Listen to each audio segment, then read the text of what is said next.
started cooking when I was young. Every Christmas we would prepare this huge holiday feast and I would help out, and then that's really when I got exposed to cooking. So when I grew up, started cooking by myself, and then it just carried on from there and can't stop anymore.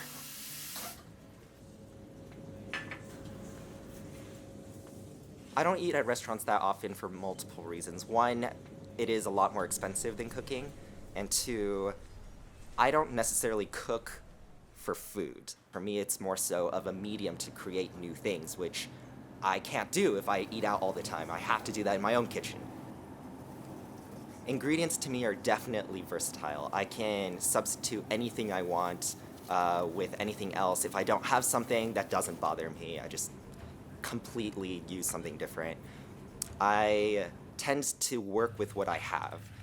I will go out and buy new ingredients a lot, and I do end up with a bunch of leftover ingredients, which is why I have to be able to pull from things I've already used and try to look at them in a new way. I never have anything 100% set in my mind. Given the opportunity, at the moment at least, I don't think I would want to be a professional cook. And the reason is because I feel like once you make something your profession, it kind of takes the fun out of it.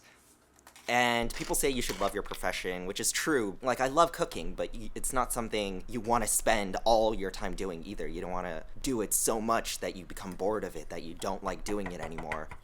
My goal when I cook for myself is definitely creative stimulation. I like to do something crazy with everything I make, whether that be to plate in a very out-of-world way, to make something completely new, to combine flavors that have never been combined before, to use ingredients that people don't generally use while cooking, to be able to like try to bring in new things rather than just create the same things over and over again.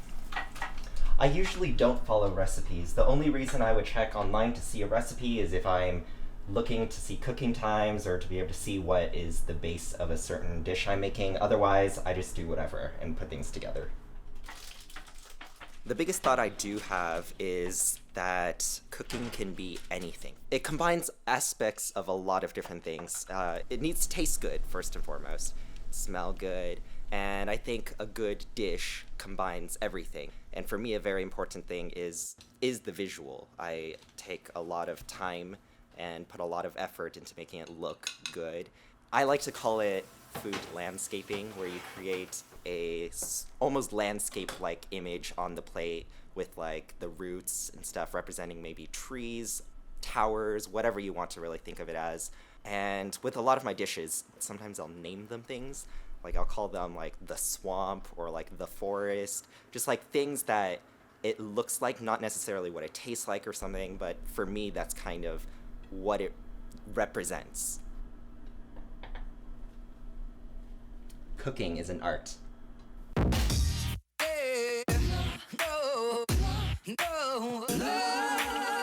Where's the fucking salt?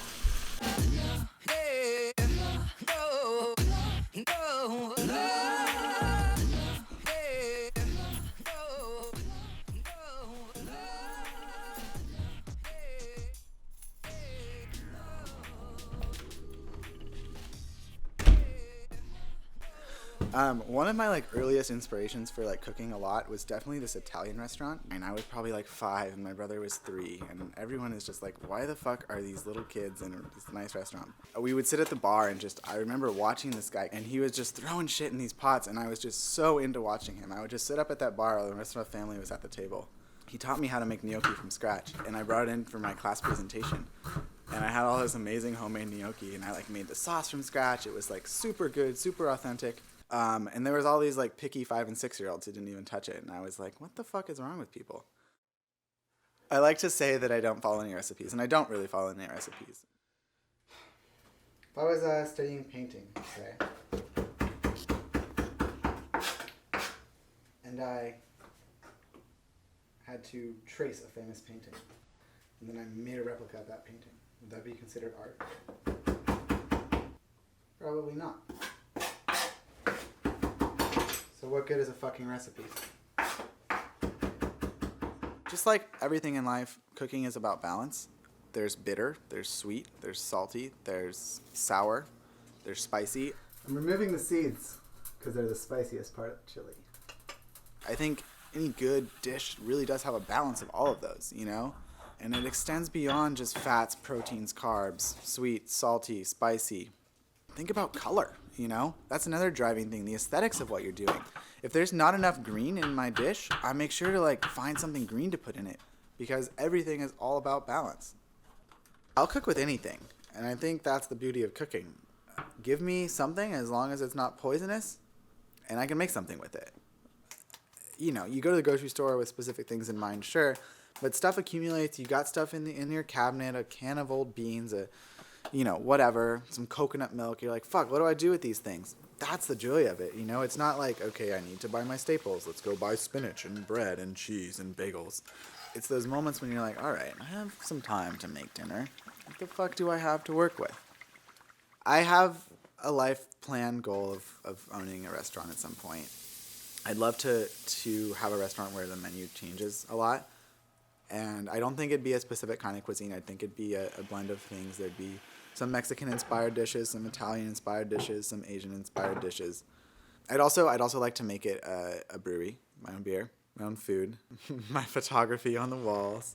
And, you know, once marijuana is legalized, there'll be a little corner of the restaurant. People need a little bit more appetite. They can just head over to the Kush corner and take a toke. And it's not all about the food, you know, but the food is the vehicle. It's the driving force. It's the momentum. It's the life. It's the soul. It's the energy that just expands to everything else.